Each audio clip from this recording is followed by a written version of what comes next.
Linear differential equations solve गर्ने प्रोसिड्युर्सहरू लेखौँ अनि एक दुईवटा क्वेसन्सहरू हामी लिनियरमा चाहिँ काम गर्छौँ है त।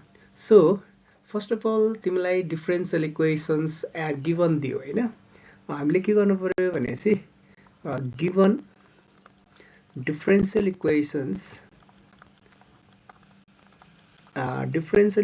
लिनियर हो कि होइन भनेर कसरी चिन्ने त है। गिभन डिफरेन्शियल इक्वेसन्सलाई कम्पेयर गर्ने, हेर्नुहोस् कम्पेयर विथ कोसँग कम्पेयर गर्ने त भने नि लिनियरको स्ट्यान्डर्ड फर्म छ नि त हामीसँग। सो लिनियरको स्ट्यान्डर्ड फर्म भनेको dy/dx plus p is a function defined on variable x times अनि dependent variable y is equals to q is also a function defined on variable x। यो फर्मेटमा के गर्ने, compare गर्ने। र यदि p र q चाहिँ फङ्सन x इन्भल्भ भएका मात्रै फङ्सन भए अथवा कन्स्ट्यान्टहरू भयो भने चाहिँ हामीले के भन्न मिल्छ, दिएको डिफरेन्शियल इक्वेसन चाहिँ लिनियर हो भन्न मिल्छ है। सो पहिला लिनियर हो भनेर आइडेन्टिफाई गर्ने कम्पेयर गरेर, त्यसपछि यदि त्यो लिनियर हो भने मात्रै तिमीले इन्टिग्रेटिङ फ्याक्टर निकाल्नु होला। इन्टिग्रेटिङ फ्याक्टर भन्नाले चाहिँ यो एउटा फङ्सन्स हो है।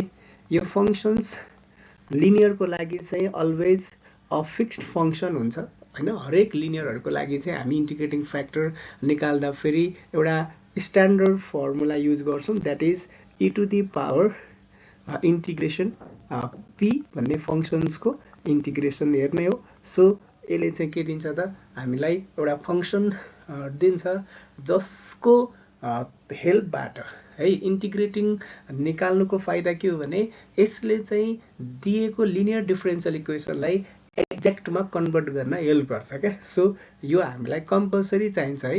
लिनियर हो भने इन्टिग्रेटिङ फ्याक्टर इज कम्पलसरी र इन्टिग्रेटिङ फ्याक्टर निकाल्नको लागि फिक्स्ड हामीले यो फर्मुला युज गर्छौँ। र इन्टिग्रेटिङ फ्याक्टर निकालिसकेपछि मल्टिप्लाई गरिदिने, multiply by integrating factor and integrating both side,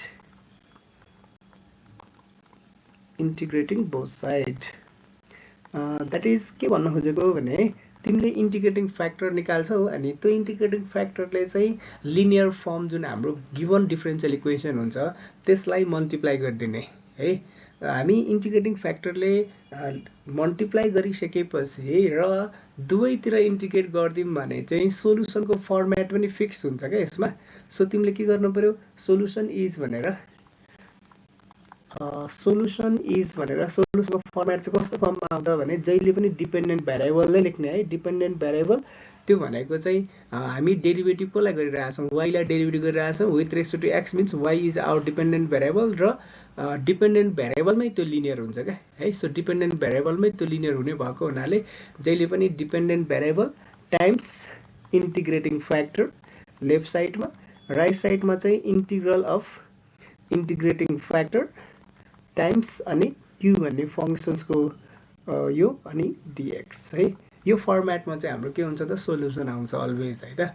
र अब हामीले लेफ्टतिर त एन्टी डेरिभेटिभ गर्न परेन, निकाल्नु परेन, किनभने इन्टिग्रेटिङ फ्याक्टर्सले लिनियरलाई मल्टिप्लाई गर्दा फेरि एक्ज्याक्ट बन्छ भनेको थियौँ नि त। सो लेफ्ट साइडमा चाहिँ त्यो एक्ज्याक्ट भएर चाहिँ इन्टिग्रेसन नआएको है, तर राइट साइडमा चाहिँ हाम्रो इन्टिग्रेसनबाट आउँछ। सो यसलाई इन्टिग्रल भ्यालु यसको निकाल्नको लागि चाहिँ हामीसँग तीनवटा चाहिँ वेहरू हुन्छ। एउटा चाहिँ डाइरेक्ट फर्मुलामा गइरहेको हुन्छ, डाइरेक्ट फर्मुला है। हामीले इन्टिग्रेसनको फर्मुलाहरू पढेछौँ, यो डाइरेक्ट फर्मुलामा गयो भने त्यो सिम्पल भयो, केही गर्नै परेन, सिधै एन्टी डेरिभेटिभ लेखिदिने। कहिले कहिले प्रोडक्ट रुलमा जाग्छ, प्रोडक्ट रुलमा चाहिँ रहेको हुन्छ। प्रोडक्ट रुल भन्नाले चाहिँ युभीवाला रुल है।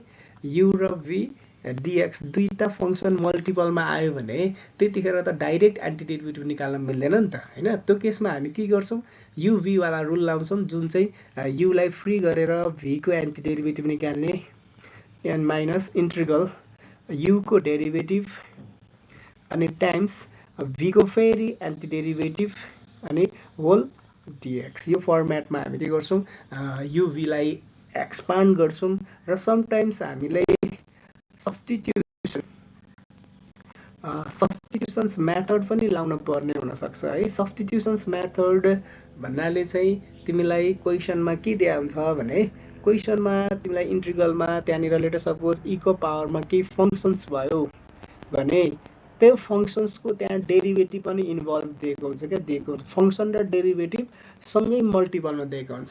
यदि फङ्सन र डेरिभेटिभ सँगै मल्टिपलमा छ भने त्यो केसमा हामी युभी लाउनु परेन, त्यो केसमा सब्स्टिट्युसन गर्ने। कसलाई सब्स्टिट्युट गर्ने भनेपछि फङ्सनलाई चाहिँ हामी सब्स्टिट्युट गर्छौँ कुनै एउटा भेरिएबल टी भनेर, र यसलाई डेरिभेटिभ गरिसकेपछि यसको डेरिभेटिभ त्यो फङ्सनको डेरिभेटिभ र डिएक्स जहिले पनि केमा जान्छ डिटीमा चाहिँ रिड्युस्ड हुन्छ र हाम्रो इन्टिग्रल चाहिँ के हुने भयो त एउटा सिम्पल फर्ममा चाहिँ रिड्युस्ड हुन्छ र जसले गर्दा हामीलाई सजिलै एन्टी डेरिभेटिभ निकाल्न हेल्प गर्छ है। सो एउटा चाहिँ वेहरूबाट चाहिँ हामी एन्टी डेरिभेटिभ गर्नुपर्ने हुनसक्छ। सो यी कुराहरू ध्यान दिनु होला।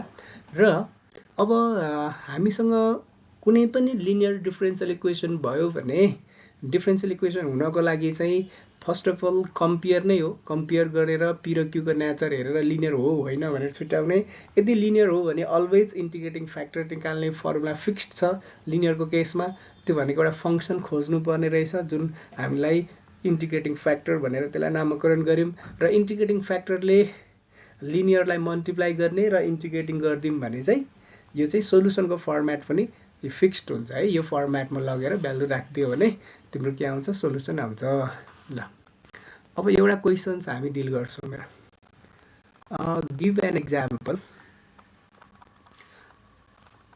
example of linear differential equation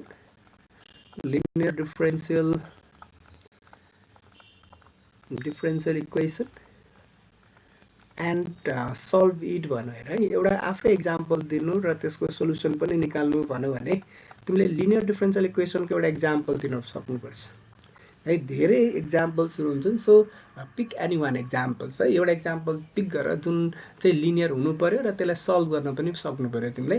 so मैले एक्जाम्पल पिक गर्दा चाहिँ dy/dx plus 1/x times y is equals to 1 भन्दै ल एउटा यो सिम्पल डिफरेन्शियल इक्वेसन लेखे।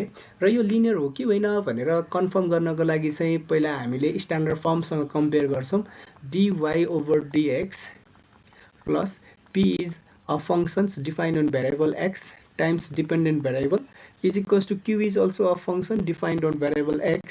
सो यो फर्मेट कम्पेयर गर्दा फेरि हियर हामीले कम्पेयर गर्दा फेरि p भन्ने जुन फङ्सन छ त्यो कति रहेछ र त 1/x रहेछ, र q भन्ने फङ्सन चाहिँ कति रहेछ त 1 रहेछ। सो p र q को नेचर चाहिँ के हुनुपर्ने थियो लिनियर हुनको लागि? p र q चाहिँ functions defined on variable x only अथवा कन्स्ट्यान्ट हुन पर्ने भन्ने थियो नि त। सो हेर त p भन्ने फङ्सन चाहिँ x मा डिफाइन भएको फङ्सन रहेछ, तर q भन्ने फङ्सन चाहिँ कन्स्ट्यान्ट फङ्सन रहेछ होइन। 1 आइरहेछ नि उसको आउटपुट, हरेक इनपुटहरूको लागि चाहिँ उसको आउटपुट 1 छ, means that is a constant function, एउटा चाहिँ भेरिएबल x मै इन्भल्भ भएको function. So it is linear है। इट इज लिनियर भयो भन्ने कुरा कन्फर्म भयो बाई डिफिनेसन्स। अब लिनियर हो भने इन्टिग्रेटिङ फ्याक्टर निकाल्ने।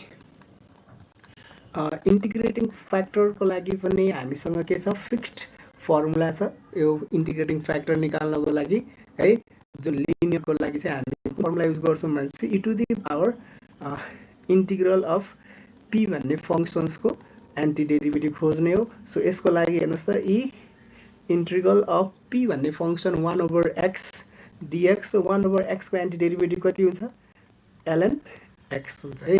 सो एक्सपोनेन्शियल र logarithmic functions they are reverse process. So exponential र लोगरिथमिक फङ्सनको कम्पोजिट इज आइडेन्टिटी हुन्छ। सो यिनीहरूबाट हामीले जे भेरिएबल छ इनपुट छ त्यही नै के हुन्छ आउटपुट पनि त्यही भेरिएबल हुन्छ। सो e र ln इज आइडेन्टिटी। यो आइडेन्टिटी भएर है आइडेन्टिटी फङ्सन भएको कारणले गर्दा फेरि इनपुट र आउटपुट के हुन्छ सेम हुन्छ, त्यो कारणले e र ln लेख्नु परेन है त। सो इन्टिग्रेटिङ फ्याक्टर चाहिँ कति रहेछ त x रहेछ। अब इन्टिग्रेटिङ फ्याक्टर निकालिसकेपछि मल्टिप्लाई गरिदिने, multiply by integrating factor and integrating both side.